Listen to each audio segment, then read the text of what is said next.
Now today we will deal with the structure of equisetum in detail.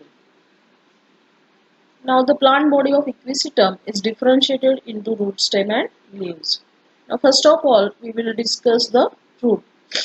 Now if you study the transverse section of root, it will shows the following characters. Now it shows outermost layer which is epidermis, from which arise many root hairs. A transverse section of root shows an outermost single layered epidermis, that is piliferous layer. In TS of root, cortex is thick and multilayered. Middle cortex and central stele is present.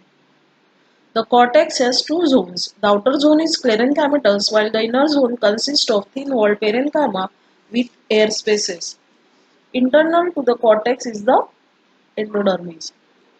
The endodermis is apparently two-layered, which is thick because the so-called as inner layer of the endodermis lacks the Casparian thickenings. Now here the thickenings, they are known as Casparian thickenings. In the absence of the thickenings, it seems to be best to regard the inner layer as the pericycle because the initials of the lateral root also originates from this layer.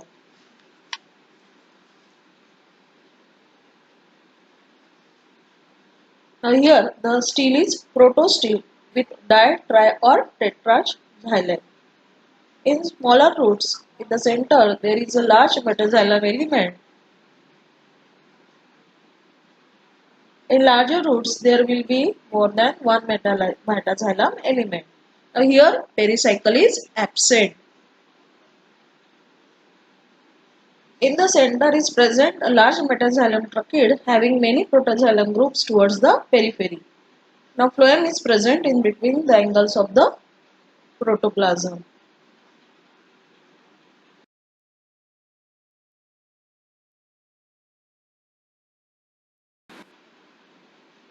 Now stem of equisetum.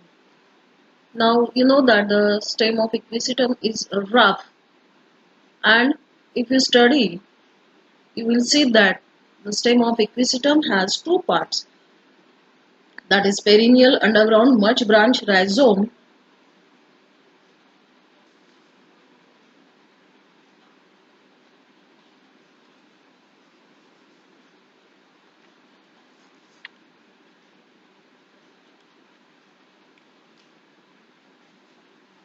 Now the stem of equisetum has two parts, that is perennial underground much branch rhizome and an erect usually annual aerial shoot. The branching is monopodial. The shoots are differentiated into nodes and internodes. In majority of the species, all the shoots are alike and chlorophyllous. That means they contain chlorophyll, and some of them bear strobila at their apices. For example, equisetum dibile. Sometimes the shoot shows dimorphism.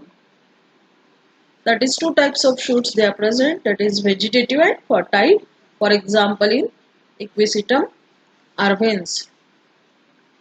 Some shoots are profusely branched, green, that is chlorophyllous, and purely vegetative, while the others are fertile, unbranched, brownish in color, and achlorophyllous. That means here the absence of chlorophyll is there and have terminal strobili. That means the strobili or cone, they are present terminally. The underground rhizome and the aerial axis appear to be articulated or jointed due to the presence of distinct nodes and internodes. Externally, the internodes have longitudinal ridges and furrows. That means here the grooves or the ridges and furrows are there, and internally they are hollow and tube-like structures. The ridges of the successive internode alternate with each other, and the leaves are normally of the same number as the ridges on the stem. That means the ridges will show the number of leaves present on the stem. Now if you study the internal structure, you have to take the TS of stem, that is transverse section of the stem, and you can study the internal structure of the stem of equisetum. It appears In tears, the stem of the equisetum appears wavy in outline with ridges and furrows. That means the margin will be up and down, forming ridges and furrows. The epidermal cell wall are thick, cuticularized, and have a deposition of siliceous material.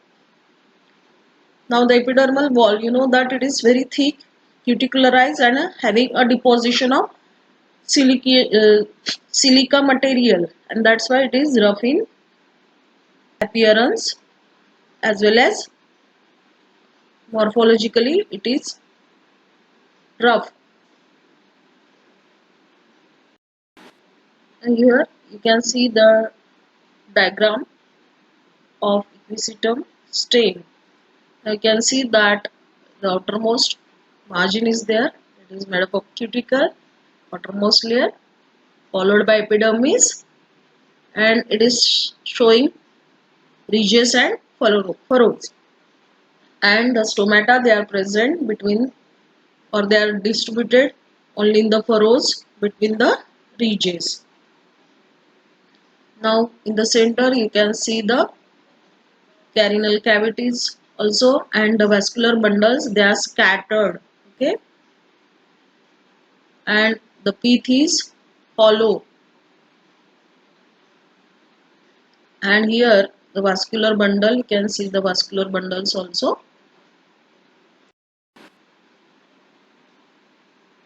Now we have seen that the stomata, they are distributed and they are present only in furrows between the ridges. A hypodermal sclerenchymatous zone is present between each ridge, which may extend up to the stele in the, for example, in equisetum giganteum. The cortex is differentiated into outer and inner regions. The outer cortex is sclerenchymatous, while the inner cortex is made up of thin-walled parenchymatous cells. There is a large air cavity in the inner cortex corresponding to each furrows and alternating with the ridges known as vallicular canals. Now these are the special structures, they are called as vallicular canals. These are these canals extending the entire length of the internodes and form a distinct aerating system. Now the leaves and branches of the equisetum are produced by the apical meristem. However, most of the length of the stem are due to the activity of intercalary meristem located just above the each node. The activity of intercalary meristem causes rapid elongation of the internodal region. Now here the stele, it is ectofloic syphnostele, which is surrounded by an outer endodermal layer. Now you know that ectofloic syphnostele, it is a type of stele. It is called as monostele, and in which a ring of xylem occurs around the pith and a ring of phloem outside the xylem. And such type of stele, it is known as ectofloic syphnostele, which is found in equisetum. An inner endodermis is also present in some species of equisetum. The endodermis is followed by a single layer of pericycle. The vascular bundles are arranged in a ring which lies opposite to the ridges in position and alternate with the vallicular canals of the cortex. Vascular bundles are conjoined, collateral and close. In the mature vascular bundle, protoxylem is disorganized to form a carinal cavity which lies opposite to the ridges. The metaxylem tracheids are present on both sides of the phloem. In some species, vessels which reticulate perforations are reported. The central part of the internode of the aerial shoot is occupied by a large pith cavity which is formed due to the rapid elongation of the internodal region. Now you can see the pith is very large and forming a large cavity. The vascular bundles remain unbranched until they reach the level of the node. At the nodal region, each vascular bundle trifurcates. That means they divide into three parts. The middle branch of the trifurcation enters the leaf. Each lateral leaf of the each lateral branch of the trifurcate bundle joins a lateral strand of an adjacent bundle to form a vascular bundle of the internode. Thus, the vascular bundles of the internode alternate with those of the internode above and below.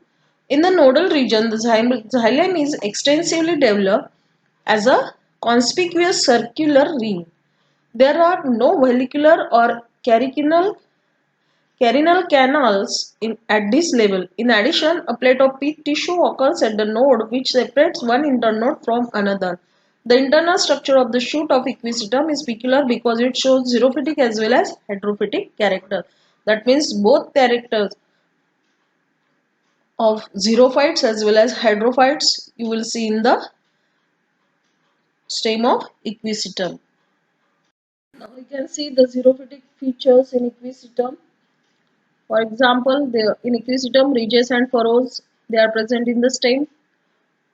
Deposition of silica in the epidermal cells.